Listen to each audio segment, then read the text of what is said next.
Oi, pessoal. Hoje a gente vai falar um pouquinho das ações para recebimento dos créditos consignados nos títulos de crédito. Existem várias ações que podem ser manejadas e a gente vai falar um pouquinho sobre cada uma delas.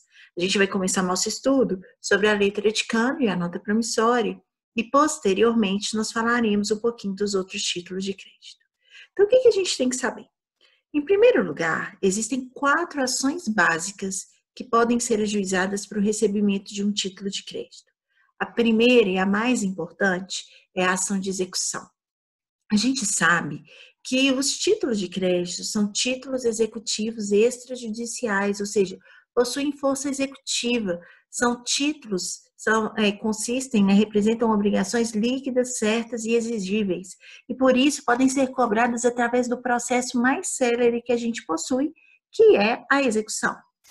Só que existe um prazo para que a ação de execução possa ser ajuizada para a cobrança dos títulos de crédito. No caso da nota promissória e da letra de câmbio, esse prazo é de 3 anos do vencimento dos títulos. Então, dos 3 anos do vencimento, eu posso ajuizar uma ação de execução, que é uma ação mais rápida, mais poderosa, por assim dizer, para o recebimento dos títulos de crédito. Após o curso desse prazo, existem outras ações em que eu vou poder tentar o recebimento do crédito, mas são ações que vão usar os títulos de crédito como provas. Então, o título de crédito, depois do prazo desses 3 anos, ele não é mais dotado de executibilidade. Ele não é um título executivo extrajudicial. Ele passa a ser a mera prova da realização de um negócio jurídico entre as partes. Negócio este que, por algum motivo, não foi pago. Então, quando é ajuizada uma ação, eu posso ajuizar a ação de locupletamento, monitória ou cobrança, os argumentos a serem utilizados vão ser diferentes e vão estar relacionados, então, ao negócio jurídico. A ação de locupletamento, que é o segundo tipo que a gente tem, é a ação de enriquecimento sem causa, também chamada por alguns autores de enriquecimento ilícito. Nesse tipo de ação, a pessoa que é juíza, o autor, vai ter que comprovar que houve um enriquecimento indevido da outra parte em detrimento do seu empobrecimento. Então, para isso, ele vai ter que ter provas de que aquela determinada pessoa, o devedor, não efetuou o pagamento e, com isso, ele se enriqueceu ilicitamente, indevidamente. Então, que por isso deve uma reparação. O nosso Código Civil, ele vai prelecionar que a ação para o enriquecimento sem causa, o prazo dela é de 3 anos. E esse prazo de 3 anos se contaria a partir do momento que esse locupletamento se realiza, ou seja, está configurado, que é a partir do momento em que há a extinção da executibilidade, a prescrição do título de crédito. Então, olha só para vocês verem. O prazo para ajuizamento de uma ação de execução é de 3 anos do vencimento. E a ação de locupletamento, 3 anos após o fim do prazo da ação de execução. A ação de locupletamento, ela vai seguir o procedimento comum. Então, ela vai seguir um procedimento mais detalhado, que eu vou explicar para vocês a diferenciação, que é mais longo, mais trabalhoso, e o juiz, nesse caso, ele tem que definir o direito antes de ordenar que a obrigação seja paga pelo devedor. Além disso, outra ação que também vai seguir o procedimento comum é a ação de cobrança. A ação de cobrança, ela é mais usada, por quê? Porque nessa, basta eu comprovar que houve um inadimplemento de uma obrigação. E o prazo da ação de cobrança é de 5 anos da realização do negócio jurídico. Então, o negócio jurídico que deu origem ao título, eu tenho prazo de 5 anos para poder ajuizar a ação de cobrança, que também vai seguir o procedimento comum, ou seja, que o juiz tem que dizer o direito para que depois o devedor seja chamado a efetuar o pagamento. Então, é um processo bem mais longo que a ação de execução. E, por fim, nós temos o procedimento monitório, que é um procedimento especial previsto no Código de Processo Civil, em que eu vou ter uma mistura do procedimento da ação de execução e do procedimento comum, né? Então, ele é um procedimento especial e que é uma ação mais vantajosa. Por quê? Porque é uma modalidade de ação em que eu vou comprovar, com base em um título, que não mais tem eficácia como título executivo, o não pagamento de uma obrigação e para que essa pessoa seja chamada a pagar determinada quantia. Então, vamos agora analisar um pouquinho a diferença de cada uma dessas ações para a gente poder entender melhor. Então, agora hoje eu vou usar um quadro branco para poder explicar. Então, olha só. Quando a gente fala, eu falo para vocês que eu tenho procedimento comum, que são que é das ações de locupletamento e da cobrança, eu vou explicar para vocês qual é o passo a passo, tá difícil, né, gente? Dessas ações. Então, normalmente eu tenho o ajuizamento numa petição inicial. No segundo momento, eu tenho a contestação. Normalmente, agora, antes da contestação, eu tenho uma audiência de conciliação.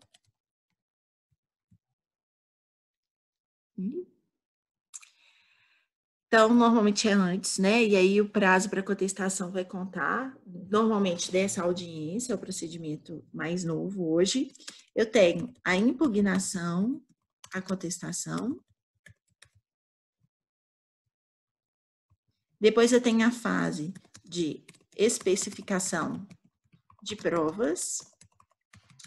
Tem, então, a fase da produção de provas. Então, se for pedida alguma perícia, por exemplo, e a audiência de instrução, caso seja necessário produção de prova testemunhal, por exemplo, né? Depois eu tenho alegações finais ou memoriais, né? Em sétimo, eu tenho a sentença. E depois, se não houver recurso, né? Pode ter recurso ou pode não ter recurso, eu vou ter a fase do cumprimento de sentença, em que o réu é chamado a pagar, né? Então, aqui se correu tudo certo, se teve uma condenação, é assim que vai acontecer no procedimento comum. E na execução, Fernanda, como que funciona na execução? Na execução,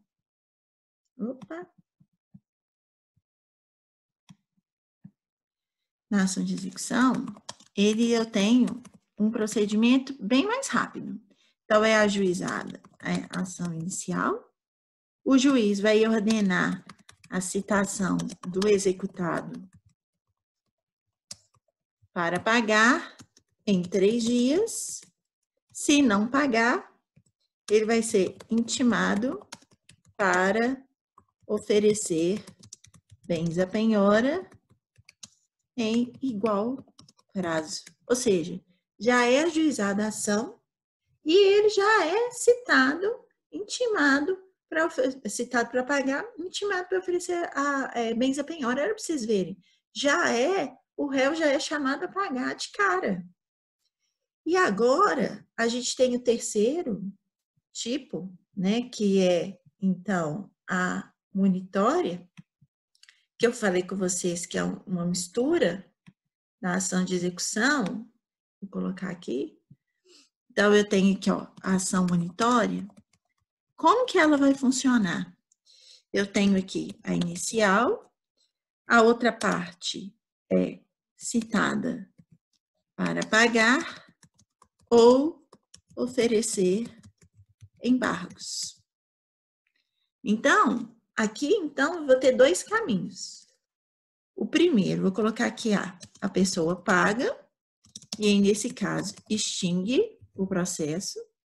A segunda opção, a pessoa oferece defesa, que são os embargos, e aí o juiz vai decidir esses embargos. E aí, nesse caso de haver os embargos monitórios, o que vai acontecer? o juiz vai processar esses embargos monitórios de forma semelhante a um procedimento comum. Então, esses embargos monitórios, eles vão passar todos esses passos aqui da ação do procedimento comum. Então, a ação monitória, ela só vai adquirir a feição de um procedimento comum se tiver embargos monitórios, né? E aí, tendo os embargos monitórios, eu vou ter duas possibilidades. O juiz rejeita os embargos, e aí a pessoa tem que pagar, ou o juiz acata os embargos monitórios. Aí, afasta o pagamento. Ou deduz, né, ou diminui o valor a pagar. Vai depender do caso específico. Agora, a terceira possibilidade é se uma vez intimado para pagar ou oferecer por embargos, o devedor não faz nada. Aí, nesse caso, o que a lei vai falar? O mandado monitório, o mandado monitório será convertido em mandado executivo. Conversão em mandado executivo. Ou seja, a ação já se transforma numa execução, né? Então, a parte já é intimada para pagar ou nomear bens à penhora. Então, olha para vocês verem. Dessas três modalidades, três procedimentos de ações que a gente viu. Então, tem o procedimento comum, que é da de locupletamento e de cobrança. A da execução e da ação monitória, vocês vão descobrir comigo que a mais vantajosa, sem dúvida, é a da execução. Olhem aqui para vocês verem a diferença dessa ação de execução com relação aos demais.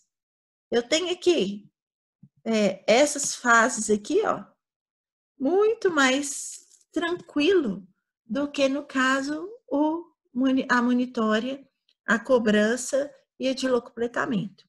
Sendo que, na ação de execução, eu não preciso falar para o juiz qual que foi a origem do título de crédito. Eu simplesmente vou falar que eu tenho um determinado título de crédito que não foi pago no vencimento e vou ajuizar a ação de execução. Agora, na ação de locupletamento, eu tenho que provar o enriquecimento de uma parte em detrimento da outra. Na cobrança, eu tenho que provar o inadimplemento. E na monitória, eu também não preciso comprovar nada. Basta eu juntar um título que não mais tem força executiva, mas que é meio de prova. A gente tem que saber o seguinte, a ação de execução, essa que eu estou falando com vocês de 3 anos, é contra os devedores principais do título. Então, aqui a gente está falando das cobranças para o devedor principal por enquanto. Então, a ação de execução, o prazo de 3 anos do vencimento do título. A de locupletamento, 3 anos do fim da execução. A de cobrança, 5 anos do negócio jurídico. E a monitória, 5 anos também da realização do negócio jurídico. Existe uma discussão sobre diferentes formas de contagem desse prazo, principalmente da ação monitória. Que a ação monitória, ela só pode ser proposta quando eu tenho um título sem eficácia de título executivo. Então, a doutrina, e eu também me convenço com essa opinião, ela vai falar o seguinte, olha, como que eu vou contar um prazo de 5 anos se em 3 deles eu tinha um título executivo, então não tinha pressuposto para ação monitória. Eu fico tendo, na realidade, 2 anos para monitória. Esses 5 anos é com base no Código Civil, que fala que o prazo para cobrança de dívidas representadas por documentos públicos ou particulares é de 5 anos, lá no artigo 206 do Código Civil, no parágrafo 5º. Então, tem autores que vão falar, olha, eu só posso contar o prazo da ação monitória depois que eu termino essa eficácia do título executivo. Então, que o prazo seria de 5 anos do fim da ação de execução. Então, existe essa possibilidade, existe esse entendimento. Outro entendimento que existe também é o seguinte, a lei não fala especificamente de prazo para ajuizamento de ação monitória. Então, a gente sabe que lá no Código Civil, eles falam o seguinte, olha, quando não há prazo determinado, prescricional determinado, eu aplico o prazo geral, que é de 10 anos.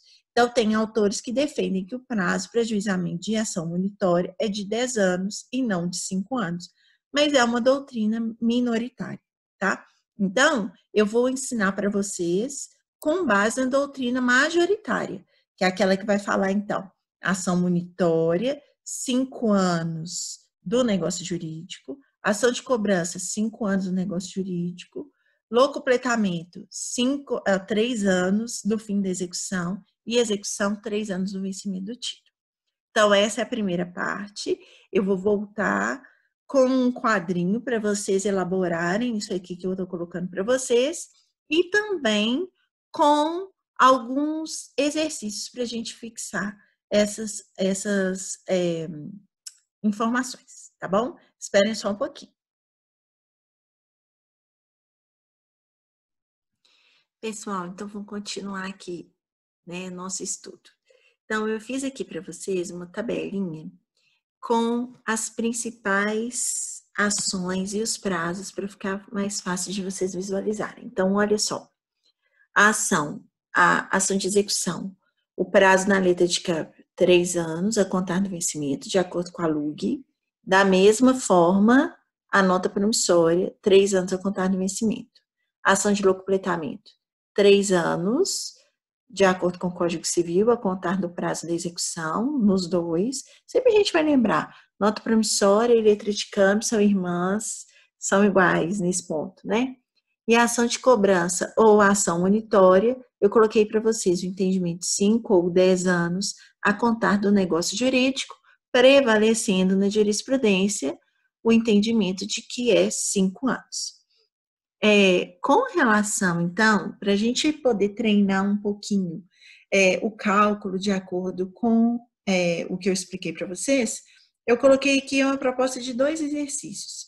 O primeiro, com relação à nota promissória emitida no dia 20 de 2 de 2019 e vencida em 20 de 3 de 2019. Então, eu sugiro para vocês, sempre que tiver um exercício desse tipo, vocês vão colocar aqui no cantinho, né, as ações possíveis. Então, eu coloquei aqui, ó, ação de execução, ação de locupletamento, ação monitória, ação de cobrança, né? Eu coloco, se vocês acostumarem sempre a colocar essas ordens, fica mais fácil de manter o raciocínio. Então, quando eu coloco aqui, ó, nesse caso, a nota foi emitida em 20 de 2 de 2002, de 20 de 2 de 2010, vencida em 20 de 3 de 2019. Então, olha só, execução, prazo de 3 anos do vencimento, facílimo. 20 de 3 de 2022. Ação de locupletamento, 3 anos do fim da execução. 20 de 3 de 2025. Tranquilo, né, gente? Ação monitória, 5 anos do negócio jurídico. Qual que vai ser o negócio jurídico? A data da emissão. Então, vai ser 20 de 2 de 2019 mais 5, 2024. E a ação de cobrança igual 20 de 2 de 2024. Então, olha só para vocês verem. Primeiro, eu vou decidir qual ação que eu vou propor de acordo com o prazo que eu ainda tiver e com o procedimento. Então, olha só, nesse caso específico da nota promissória, eu ainda tenho ação de execução, excelente, vou propor ação de execução. Qual seria a minha segunda alternativa? Como Fernanda? Ação monitória. Por quê? Porque ela corre o risco de seguir a execução também. Terceira possibilidade, ação de cobrança, porque basta eu comprovar a inadimplemento. E a quarta possibilidade, ação de locupletamento, enriquecimento sem causa, porque a prova dela é mais difícil. O próximo exemplo, letra de câmbio emitida no dia 5 de abril de 2020, com vencimento para 28 de 6 de 2020, protestada por falta de aceite em 5 de 5 de 2020. Por que eu coloquei esse caso aqui para vocês? Nós vimos que o protesto por falta de aceite antecipa o vencimento do título. Então, na hora de fazer as contas, eu não vou levar em conta a data do vencimento que está consignada no título. Eu vou usar a data do protesto por falta de aceite. Então, a ação de execução vai ser dia 5 de 5 de 2023. Por quê? Porque eu vou contar 3 anos a partir do protesto por falta de aceite, que o protesto por falta de aceite substitui o vencimento do título, antecipando o vencimento do título, não é isso? A ação de locupletamento, 3 anos, 5/5 de 2026, tranquilo, 3 anos do fim da ação de execução. E a ação monitória e a ação de cobrança, 5 anos da emissão, ou seja, da realização do negócio jurídico. Então, vai ser 5/4 de 2025. 5/4 de 2025. Entendido, pessoal? Espero que vocês tenham aprendido um pouquinho. Eu vou deixar para vocês uma lista com alguns exercícios para vocês fazerem, tá bom? Um grande abraço e até a próxima.